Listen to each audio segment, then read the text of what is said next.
good afternoon. بسم الله الرحمن الرحيم. وما خلقنا السماوات والأرض وما بينهما إلا بالحق وإن الساعة لآتية فاصفح الصفح الجميل. We have not created the heavens and earth and everything in between except for a purpose. And the hour is certain, so forgive graciously. These were the words of God in His holy book, the Quran. In this verse, we are reminded that our time is limited. We must therefore try to understand the importance of forgiveness. I am Maysalun Kiyal. I was born and raised in the Galilee in an Arab-Muslim family, where my parents taught me to accept and respect and appreciate the differences between people.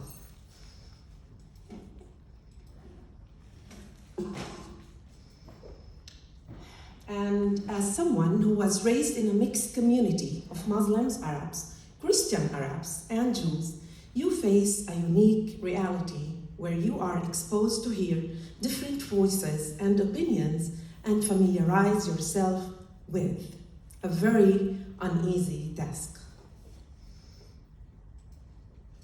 So all of this together influenced my upbringing and motivated me to become an educator who believes that social change begins from early ages. In the last 18 years, I have worked as a teacher, and I saw my teaching as a mission rather than a job. I teach at Al-Najah Elementary School in Makar village in the northern Galilee of Israel. I am honored to share with you my method for teaching forgiveness education through the perspective of Islam and religious traditions. Part of my belief is to prepare students to become good adults and to encourage and promote tolerance and forgiveness amongst my students. I aim to soften conflicts between them and push for better, healthier conflict management between pupils. I conducted a research last year about forgiveness education led by Professor Robert Enright. The Agape and Forgiveness Education Program took place at the same time last year in elementary schools in Israel, Northern Ireland, and Taiwan. 20 schools from Israel participated in this program, 10 of them Arabic-speaking schools, and 10 of them Hebrew-speaking schools. Professor Taligal led this program along with our dearest Leki Savan, who coordinated the program. We were invited to the International Educational Conference on Agape, Love and Forgiveness and took place last July at Madison University in Wisconsin, USA. I was chosen to present the methods I have been used while working with my pupils at my class. That curriculum was for 10-year-old students and comprised 14 lessons. During these lessons, the students studied about what forgiveness is and is not, the inherent worth love, the actual process of how to forgive, and positive impacts of forgiveness and service love in wider communities. Robert Enright sees forgiveness as a moral virtue and as a choice. He said that forgiveness is a tool that every child should have. Learning the principles of forgiveness is important to the relationships and psychological well-being of children and adolescents. I strongly agree with him that forgiveness is a bridge in seeing the worth in others and that it can be a path to peace. Forgiveness is the most heroic of all moral virtues. His work is applied to the educational field to promote this virtue among children, who tend to be the most receptive. They can, in fact, receive ideas and put them into practice. He looks at forgiveness from the perspective of data that he collects using the modern scientific method to look at what constitutes forgiveness and what forgiveness does to the ones who practice forgiveness. In addition to the educational value of teaching forgiveness, I find that it has an added benefit of cultivating the children's pride in and identification with their religion.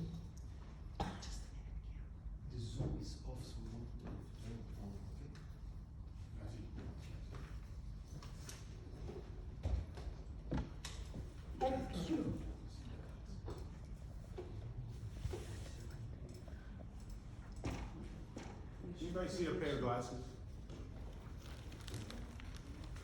What? Pair of glasses.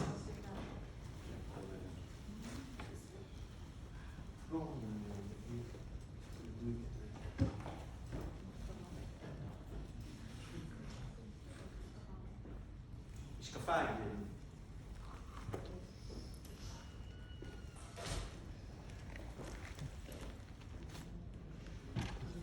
Forgiveness is a very central concept in Islam. There are many verses in the Quran and sayings of Prophet Muhammad, peace be upon him, on God's love, mercy, and forgiveness. It is important to believe in God's mercy and forgiveness. It is also necessary to base human relations on forgiveness.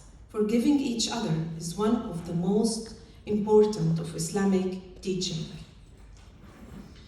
Because of all that, I decided to participate in the Education for Agape Love and Forgiveness program. And when I read the forgiveness education curriculum guides that have been developed by professional educators, I knew that I was the right person for this mission. We, the teaching staff of the 20 schools in Israel that participated in the program, decided to take this journey for the idea that forgiveness education is important in all aspects of life, and that we all can live better as we understand, appreciate, and practice the moral virtue of agape, love, and forgiveness. Here are some examples of what I did. Before we started the journey towards forgiveness and love, the children were given well-designed notebooks to write in their journals. I prepared the notebook cover with a special design that has quotes about forgiveness in the 3 languages, Arabic, Hebrew, and English. I built a website for all the lessons. In the site, I included the lesson plans, videos, pictures, and important notes. The general procedure for each lesson was, first, I introduced the main idea, then a story or a movie is presented. After that, the students are invited to express their thoughts and ideas in a class discussion. After the discussion, students participate in different kinds of activities, and finally, they journal their reflection. Let's now take a look at how the different lessons demonstrate how the Quran and the Hadith teaches us the importance of forgiveness. In lesson 1 and 2, we focused on storytelling for learning forgiveness. Before we started the journey, I talked about the concept of forgiveness in the Quran and in the Hadith. The Islam teaches the importance of forgiveness, and we are repeatedly reminded that God is the most merciful and forgiving. Forgiveness is a critical aspect of Islam. Muslims believe that God is the most merciful and forgiving. There are many names of God given in the Quran, and they indicate many qualities. Some of these names is related to his mercy and forgiveness, like Al-Ghafur, which means the most forgiving, and it appears in the Quran more than 70 times. The students were asked to read a story, Rising Above the Storm Clouds, written by Robert Enright. Forgiveness education introduces children through stories to the idea of forgiveness with no pressure to forgive. We, as educators, introduce them to the story characters who have had difficulties and pains. It helps my students, as they see the story characters, understand that what kindness, respect, and love are when treated unjustly. It reduces and eliminates unhealthy anger and helps students and teachers repair relationships. In the second phase, after reading the story, the kids were asked to write about what forgiveness is about. I prepared a poster with all the sentences that my students wrote in Arabic, and I translated them into English, as you can see in the poster. And these are some of their answers. I need to note that I gave them this exercise before the lunch break. So Hawash said, forgiveness is like a delicious sandwich, filled with vegetables and smells like delicious meat.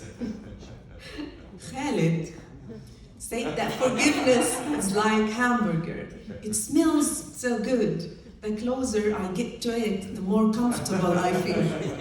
And when I take a bite of it, I feel so happy. Muhannad, it seems Muhannad ate before the lesson. So he was more serious. So forgiveness is like a kind green tree. It gives us all that it has for free. Lesson 3 introduced the idea of inherent worth to students within the context of giving, seeking, and receiving forgiveness. A person has a value because he or she is a person. And here I mentioned the iconic line from Dr. Seuss Horton Hears a Who book that teaches about empathy and kindness.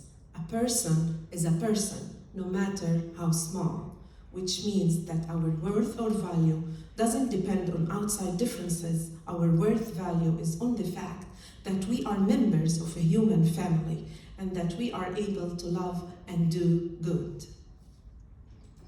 Lesson 4 introduces the moral virtue of service love, agape, seeking and receiving forgiveness. Service love begins to develop in us as we are able to see the inherent worth of ourselves and others. It further develops in us as we offer something good to others. And here was a perfect time to mention the hadith which Prophet Muhammad, peace be upon him, says, to smile in the face of your brother or sister is an act of charity. Lesson 6 helps students understand that they should seek justice as they practice forgiveness and service love. In this lesson, students learn about the importance of practicing service love in balance, which means that each person must learn to offer these virtues to both the self and the other. And at this point of the lesson, I quoted the verse of the Quran. Bismillah ar-Rahman ar-Rahim. وَإِن تَعْفُوا وَتَصْفِحُوا وَتَغْفِرُوا فَإِنَّ اللَّهَ غَفُورٌ رَحِيمٌ. If you pardon and overlook and forgive, then Allah is forgiving and the most merciful. In this verse, we are given the greatest motivation to push ourselves to forgive. Prophet Muhammad, peace be upon him, said, be merciful to others and you will receive mercy. Forgive others and Allah will forgive you. If we forgive others, then God will forgive us. So try to be kind and forgiving so that we can get kindness, love, and forgiveness from God. In this lesson, it talks about forgiveness, that it always begins with an unfair or unjust act. At the root of injustice is the failure to see that people have a great worth to offer service love.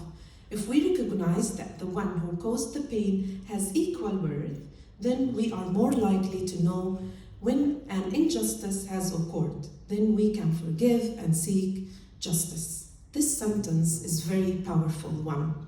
It touched me personally, and I started to see things differently. When thinking about the equal worth that the person has, if we change the way we look at things, then things you look at change.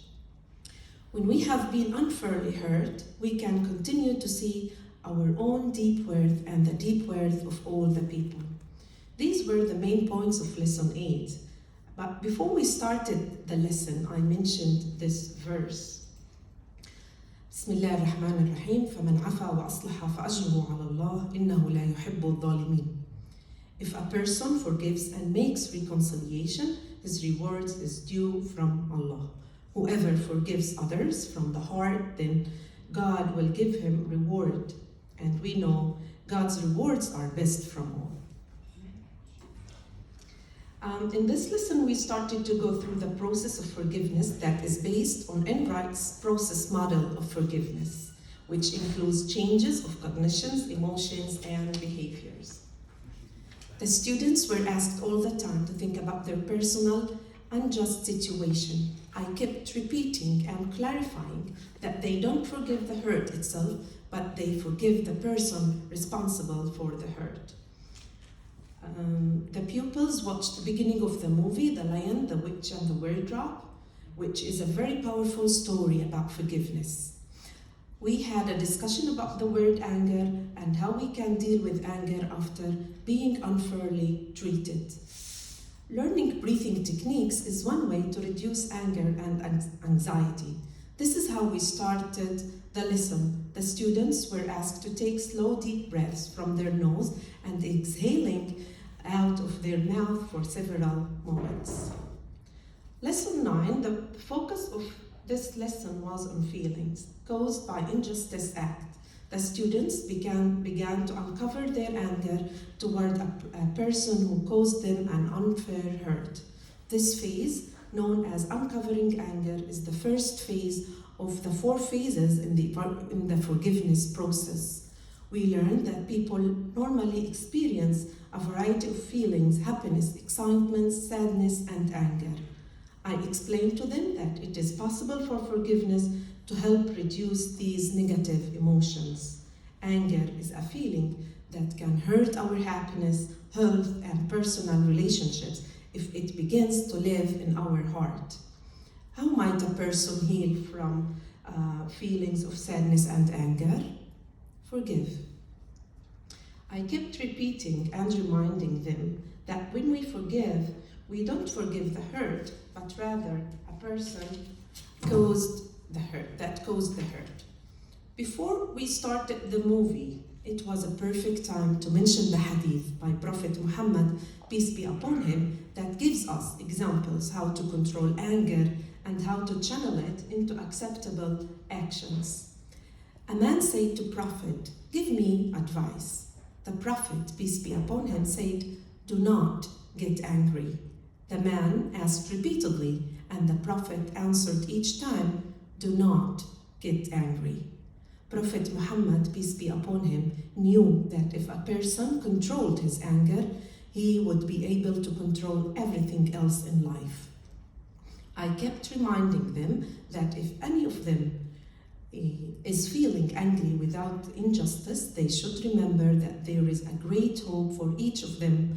Forgiveness can help them feel less sad and angry.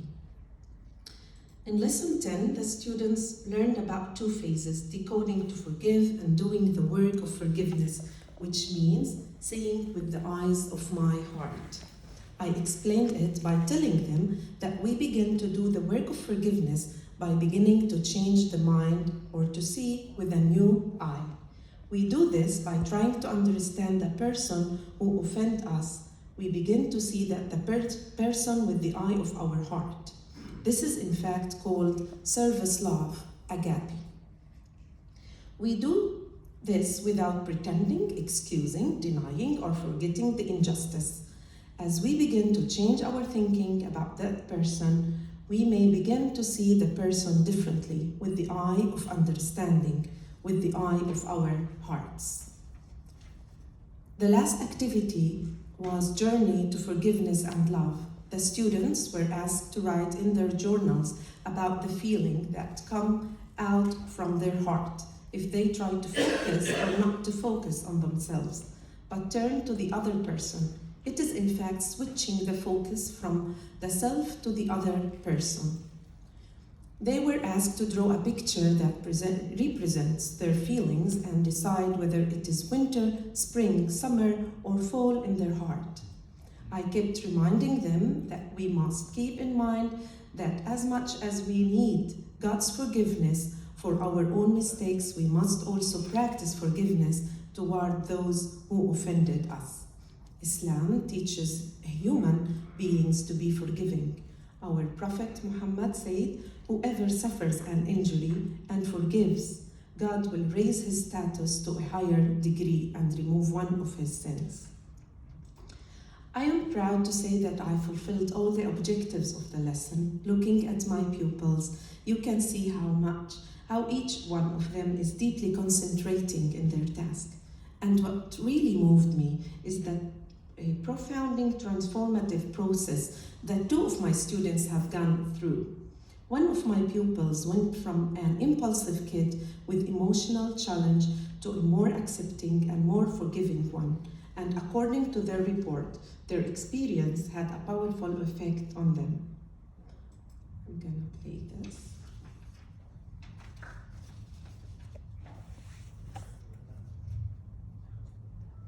أنا طالب سعيد سياس من صف نجاح سالم العمر 12 في المدرسة النجاح المتدين. اسمي جنى عمري 11 صف خامس بدرس بمدرسة النجاح المتدين. قبل البرنامج ما يبلش ما كنتش ولا أعمل إشي وكانت كنت كل ما حدا يحكي معي يعني أصيح وما كانش يهمني إشي أنا ما كنتش أعرف كيف أتعرف على الناس أو إشي وكنت دايما أتعصب كنت كتير عصبية. البرنامج هو جدا ممتع وكتير حلو وبعلمك أشياء كتير يعني قبل مثلا ما إذا أنت ما كنتش تحب مثلا إنه تخاف تسامح حدا أو إشي بيخليك تسامح وبيخليكش تغضب. ما كنتش أعرف إنه أسامح ولا كانت طفل صغير ما كنتش أعرف أسامح. تعلمت كيف يصير عندي صداقة أكثر وصحاب يعني لأنه مو شخص ممكن كمان يكون غلطان كل الأشخاص بغلطوا. صرت أطلع بإيجابية إنه قبل ما أعرف إيش اللي هو السلبي إنه بحب أعرف إيش هو إيجابيات هالشي. This experience didn't just stop with one kid, it continued with their other classmates and with me personally. Further to the success of this program, we want to expand it so we can have the same positive impact across the entire Israeli school system. We want this program to have a positive impact on our students. We want teachers to bring the world of forgiveness and love to their students in order to help children learn how to overcome injustice and cultivate the virtue of love and forgiveness. I would like to see my students change their hearts and minds with regards to forgiveness. And I hope that maybe when they grow up, they will come up with something that will change the world.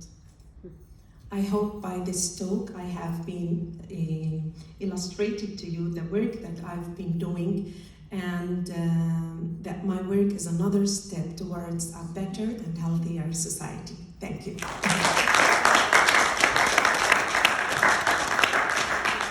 We're going to have some questions, so if you have, over there, Ali, he'll bring you the mic. And while you will answer, maybe you can answer from there and I'll fix the Zoom. I want to fix the Zoom. So ignore it for a moment, because we don't have Zoom. Thank you very much for your presentation. My question is that children are children, suppose if they are in the school, maybe they will listen to you as a teacher and this. What about the parents and the community role? First, because we also introduced in our Afghan refugees camps the same thing, and there we introduced child to child and child to adult program. That the message should go to the family, they should discuss it there, because they are children, so they are the support, and we in our culture suppose elders have and parents have a lot of influence on children. So how their role is, and then how the child in their peer groups, how they disseminate this information. Thank you. Thank you. Is it on? Yeah. Okay, thank you. I think it is a very good and important question. The parents, first of all, we asked the parents permission first that they prove that their children participate in this program, this research. And some of the parents were involved in the research. They helped me, they came and helped me. But you know, I can't, we are doing our best as teachers. We can't change the world. I know that the parents and family have an important role to, and they can do many things with their children, but they weren't, the parents, we talked about the program, but they weren't involved. Some of them was interesting and they came and were interesting and they came and participated, but not all of them. So we did our best to change the things for better, but it can't be changed, you know, easily.